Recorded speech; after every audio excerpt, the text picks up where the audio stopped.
मोहतरम ये 2050 की दुनिया होगी। यहाँ वो सब कुछ हकीकत से बढ़कर हकीकत होगा जो दर हकीकत मुमकिन होना एक नामुमकिन सी बात है। यहाँ वो सब देखा जा सकता होगा जिसके बारे में एक आम इंसान सोच भी नहीं सकता। हमारे हाथों में मौजूद स्मार्टफोन और एलईडी टेक्नोलॉजी, ये सब कुछ एक आई लेंस में जम होकर गायब हो चुका होगा, जिसके बाद वर्चुअल और रियल वर्ल्ड में फर्क खत्म हो जाएगा। मौजूदा दिनों में त्योहारों पर की जाने वाली लाइटिंग का रवाज है, मगर 2050 में आई लेंस आपको ऐसे प्रीसेट ग्राफिक्स देंगे कि ईद के दिन हर शख्स अपनी मर्जी के मुताबिक दुनिया को सजा हुआ देख रहा होगा।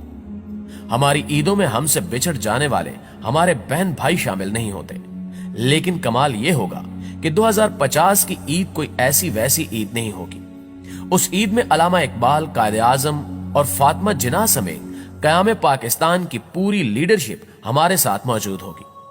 दूसरी जानिब भारत में कबीर सिंह, भगत सिंह और यूरोप में जॉर्ज पंजम वगैरह सब जिंदा हो चुके होंगे। यहां यह कहना मुनासिब होगा कि हशर से कबल ही एक हशर बर्पा होगा। लोग उन हसीनाओं से भी इश्क कर बैठे होंगे जो कि हजारों साल पहले मर चुकी थी, लेकिन अब जिंदा होकर एक बार फिर इस स्यारे पर जाहिर हो चुकी होंगी। और ये औरतें पहले किसी जागीरदार या किसी बादशाह की बीवियां रह चुकी होंगी, लेकिन 2050 में वो अपनी रजा से किसी आम आदमी के साथ रहने लगेंगी। जिंदगी और मौत का फर्क बिल्कुल बदल चुका होगा। अब आप सोचेंगे कि ये कोई हरकत करती तस्वीरें होंगी, लेकिन ऐसा बिल्कुल भी नहीं है। ये बाकायदा पूरी शख्सियात होंगी जिनसे आप ना सिर्फ बात कर सकेंगे बल्कि तालीम की इन गुत्थियों को सुलझा भी सकेंगे जो आज तक नहीं सुलझ सकी। हमारे बाप दादा भी जिंदा होकर हमारे साथ मौजूद होंगे।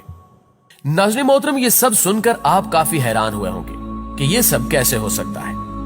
आज की इस वीडियो में हम आपको इसी के बारे में बताएंगे, जिसके बारे में सुनकर ही आपके रोंगटे खड़े हो जाएंगे कि दजाली टेक्नोलॉजीज आने वाले दिनों में कैसे कैसे हशर बर्पा करने जा रही हैं। तो हम आगे बढ़ने से कबल आपसे गुजारिश है कि वीडियो को आखिर तक जरूर देखिएगा। प्यारे दोस्तों, अहादीस में बयान किया गया है कि कयामत के करीब दजाल मुर्दे जिंदा करने का शोबदा दिखाएगा।